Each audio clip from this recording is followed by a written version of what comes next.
Сәлем, менің YouTube арнама қош келдіңіздер. Бүгінгі біздің видеомыз осы сіздің өміріңізді жеңілдетуге арналған өте пайдалы кеңестер айтылатын болады. Өзіңіздің қазір басыңызда болып жатқан проблемаларды өміріңізді жеңілдетуге арналған осы видео. Маған осында бір көп емес, бір 15 немесе 20 минут уақытыңызды бөлсеңіз, өте терең түсінікпен шығатын боласыз. Қазір сіздің өміріңізде енді мен айтатын болсам, бір қиын кезеңнен өтіп жатуыңыз мүмкін. Әркім әртүрлі деңгейде, біреу ақшамен, біреу қарызбен, біреу махаббатпен, біреу жауапсыз махаббатпен қирап жатуы мүмкін, біреу алданып қалып жатуы мүмкін да. Әйтеуір біреу денсаулықпен, әйтеуір әркім өмірінің белгілі бір деңгейінде, белгілі бір сферасында бір қиын кезеңнен өтіп жатыр деп қарайық. Енді бұл жердегі нәрсе біздің көзқарасымыз, біздің назарымызға байланысты болды. Өйткені біздің жалпы мына әлем біздің тек қана көзқарасымыздан ғана тұрады да. Біз мына әлемге қандай ракурстан қараймыз, бізге мына әлем солай қызмет ететін болады. Сол үшін де мынандай мышление қалыптастырыңыздаршы, любой жерде, қандай жер болмасын, тек қана плюсті қарау, плюсын іздеу. Өзіңізде қазір қарыз болып жатыр ма? Мысалы, ақшамен сізде проблема болып жатыр ма?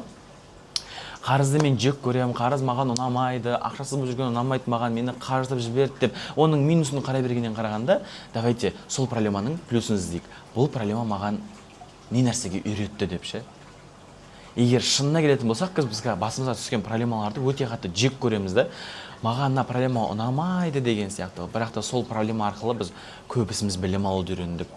Проблемаға түсу арқылы көбісіміз зікір, салауат айтуды үйрендік. Біз көбісіміз осы проблемаға түсу арқылы біреулер намазға тұрып жатыр, біреулер тахаджудке тұрып жатыр, біреулер білім алып ізденіп жатыр, біреулер осы проблемаға тап болу арқылы өзінің күнәлі істерін тоқтатып жатыр да. Көріп тұрсыз ба? Любой проблеманың плюс жағы бар. Ол біздің таңдауымызда. Өмірге тек минусын ғана қараймыз ба, плюсын ғана қараймыз да, оның барлығы біздің өзіміздің шешімімізде. Сол үшін де сіздің өміріңізді жеңілдететін бір кеңес сізге әрбір нәрсенің жақсы жағын іздеңіз. Қандай жақсы жағы бар? Жаман адамды көріп тұрсаңыз да, оның бір жақсы жағын іздеп тауып алыңыз бойынан дейтін. Жалпындай өзіңізге, көзіңізге жалпындай минусты көруге, минусты іздеуге уақыт арнама, оған энергия бермеу да, любой нәрседе плюсын қарай алу да. Қазіргі біз қазір әрбір проблема бізді шыңдап жатыр ғой, негізі дейтін. Әрбір басымызға түскен проблема бізді бір рухани тұрғыда болсын, эмоционалды тұрғыда болсын, әйтеуір бізді шыңдап жатыр да. Мен өзім айтамын да, егер мен басыма қандай да бір іс түсетін болса, егер басымда бір проблема болатын болса, Мейрамбек, сен шыңдалып жатырсың деймін. Я, сол уақытта менде қиын болады, сол уақытта мен кәдімгі эмоционально жатып қалам, выгорание болады, прям тұра алмай қалам. Бірақ сонда да түбінде бір жақсылықты іздеп, жақсылыққа сеніп тұрамын да. Мейрамбек, сені Құдай күшті нәрсеге дайындап жатыр. Мейрамбек, сені күшті деңгейге өсіп жатырсың.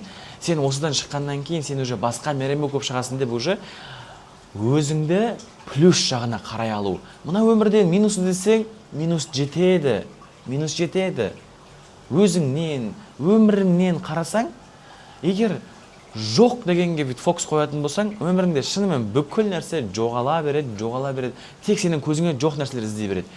Мен всегда айтамын, адамның миына қандай ақпарат бересіз, өзіңіздің миыңызға қандай ақпарат бересіз, ми соған дәлел іздейді мына өмірде дейтін. Дәлел іздейді. Егер сіз ой, менің мүмкіндігім жоқ, менде ондай нәрсе жоқ дей беретін боласыз ба, ми соны өзіне тапсырма қылып алады да, и сіздің өміріңізде шынымен не басасаңыз да жүрмейді, не жасасаңыз да жүрмейді, әйтеуір миыңыз сол сіздің ойыңызға дәлел іздейтін болады. Сол үшін де қандай жаман ойлап тұрсаңыз да, басқа болсаңыз да, жақсы сөз сөйлеуге, жақсы ой ойлауға тырысыңызшы. Миыңыз соған уже дағдыланып бастайды. Я, біз тек қана бір жақсы ойладым дегеннен миымыз тез өзгеріп кетпеуі мүмкін. Біз бір жақсы сөйлегеннен сразу өзгеріп кетпеуі мүмкін. Бірақ сіздікі главное жолға шығу да. Ал біз дейтін, мысалы, өзімізді өзгертетін болсақ, ойымызды өзгерткіміз келетін болса, біз нәтижені тез күткіміз келеді.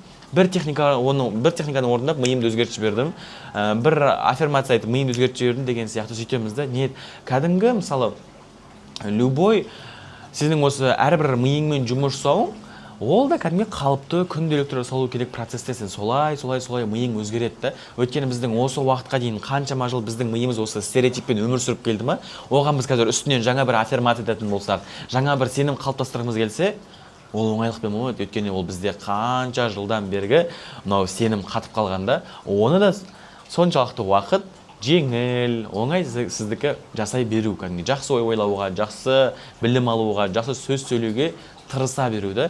Өйткені қалай айтса болады, енді қанша жыл қатып қалған миды сен сразу бір күнде, бір айда сразу өзгертіп жібере алмайсың. Сенікі тек қана жолға шығу.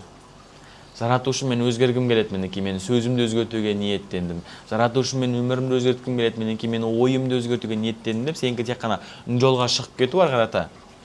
Болды. Ары қарата саған уже керек нәтижені, керек білімді, керек күш-қуатты, керек энергияны жаратушы өзі керек деңгейде, керек мөлшерде, керек жерінде саған беріп отыратын болады. Главное сенікі жолға шығу. Таңдау сенің өз еркіңде. Өміріңнен минус десең, минус көбейеді, плюс десең, плюс көбейеді. Таңдау біздің еркімізде. Сол үшін де біздің миымыз қазір мынандай ғой, біздің миымыз тек қана таңдау жасалып қалған, біздің миымызда тек қана минус көру, өзіміз басқалармен салыстыру, тек қана жоққа ғана фокус бөлу да. Ал енді біз таңдауымызды ауыстыруымыз керек дәл қазіргі уақыттан бастап. Ол үшін былай жасайсыздар. Осы техниканы міндетті түрде қолданыңыздаршы, өтінемін мына жерде қазір дейтін. Бұл тегін видео, бұл дейтін тегін бәріне доступный видео, бірақ та деп қоя салмай қолданыңызшы өміріңізде, сізге нәтиже беретініне мен сенімдімін. Қазір біздің миымызда мынадай таңдау жасалып қалған, мынадай нейрон қалыптасып тұр да. Тек қана не болса да біздің миымыз минусты көреді деген уже таңдау біздің миымызда тұр. Ол нейрон жай ғана тұра бермейді. Ол нейрон көбейе береді. Ол мида тұрады да дейтін. Сол минус болды, менандай миың шешім қабылдап қалды да, минус көреміз деген сияқты. Ол көбейе береді ол нәрсе дейтін. Сол үшін де сол нейронды тоқтатып, сол нейронды стоп қойып, одан кейін жаңа нейрон қалыптастыру. Ол қалай? Сіз өзіңіз отырасыз да, дәптеріңізді ашасыз. Дәптеріңіз өзгерістің ең бірінші бастапқы этабы осыдан таңдау жасаудан басталады. Дәптеріңізді аласыз да, отырасыз да. Мен қазіргі уақытқа дейін өз-өзімді әркіммен салыстырып, жалпы тек қана мен мына өмірден минусты, негативті ғана мен көріп келуді таңдап келіппін. Мен осы уақытқа дейін мойындаймын. Мен таңдап келдім, осы жолмен мен жүріп келдім, жазасын кәдімгі жүріп келдім, осы жолды мен таңдап келдім, осы жолға мен үлкен рахметімді айтамын. Қазіргі менің өміріме осы жігетін әкеліп берді. Рахмет, негативпен кетіп керек емес. Рахмет, мені осы жігетін әкелгенің үшін. Бірақ та мен өзгергім келеді. Менің өзгеруге құқығым бар, басқа жолды таңдауға менің құқығым бар, сол құқығымды мен өзім қолданамын дейсің. Все, бүгіннен бастап мен осы, не болса да тек қана минус көре беретін, не болса да тек қана негативті көре беретін жолды мен стоп қоямын, жабамын, бұл жолмен енді жүрмеймін деп, шешім қабылдаймын деп өзіңе жазасың.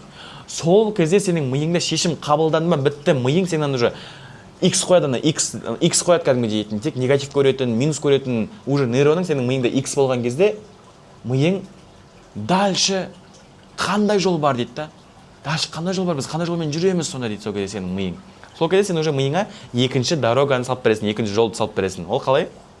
Енді мен әрбір нәрседен плюс іздейтін, тек қана өмірден позитив көретін, назарының, фокусының барлығы плюста болатын жолды таңдаймын.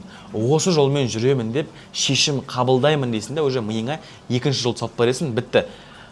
Миың ана жолға X қояды да, екінші жолға шығатын болады. Сен сол кезде өміріңдегі өзгерісті көріп бастайсың кәдімгідей. Ол таңдау бол дейтін кәдімгі. Таңдау жасау өте күшті нәтиже береді. Мысалы, мен де иногда айтамын, мысалы. Все, мен бүгіннен бастап осындай жол таңдаймын деймін да. Екінші жол, бірінші старый жолға мен өзім стоп қоямын, сөйтемін да, екінші жолда ашып беремін, миыма дейтін, миым уже сол жолмен жүретін болады. Мысалы, шешім қабылдау. Сіз осы уақытқа дейін мысалы ақша жинай алмайтын болдыңыз, қолыңызда ақша тұрмайтын болды ма? Мен осы уақытқа дейін ақшамды шашып тастай беретін жолмен жүріп келдім, мен мойындаймын деген сияқты бағанағы ключевой сөздермен айтасыз да, болды, мен бұл жол стоп қоямын дейсің да, уже екінші жолға мен енді ақшамды тұрақты түрде жинайтын, эмоциональный покупка жасамайтын, ақшасына берік, ақша жинай алатын жолды мен таңдаймын дейсің да, уже ақша жинайтын жолды таңдаймын, сол жолда мен до конца тұрамын деп шешім қабылдаймын деген екінші жол ашып берген кезде, сенде шынымен ақша жиналып бастайтын болады. Әрбір нәрсе сенің таңдауыңда. Сол үшін де өмірде біз қазір қандай таңдау жасап жүрміз, қандай жолдармен кетіп бара жатырмыз, оның барлығы біздің мына жағымызда. Адамның миы қандай, өмірі дәл сондай. Сол үшін де біз қазір тек қана сыртымызды реттеуге, сыртымызды жөндеуге тырысып жатырмыз да, бірақ ішіміздің барлығы қирап жатыр. Сыртқа стоп қойда, ішіңді өзгерт, ішіңді тазала, миыңды ретте, өмірің автоматы моландай ғой, зеркальный ғой, ішің реттелді ма, айналаң сразу реттелетін болады. Сол үшін де таңдауды, дұрыс жасауды үйреніңіздер деп мен сізге айтқым келеді. Егер видео пайдалы болса, осының керекжелерін, отрывоктерін сторисіңізге салсаңыз болады. Мен өзіме алып кететін боламын. Осы видеоға кері байланыс ретінде егер риза болып жатсаңыздар, комментарийға жазсаңыздар болады. Парақшама тіркеліп алыңыздар. Алдағы уақытта мен пайдалы ақпараттармен бөлісіп отырамын. Сау болыңыздар.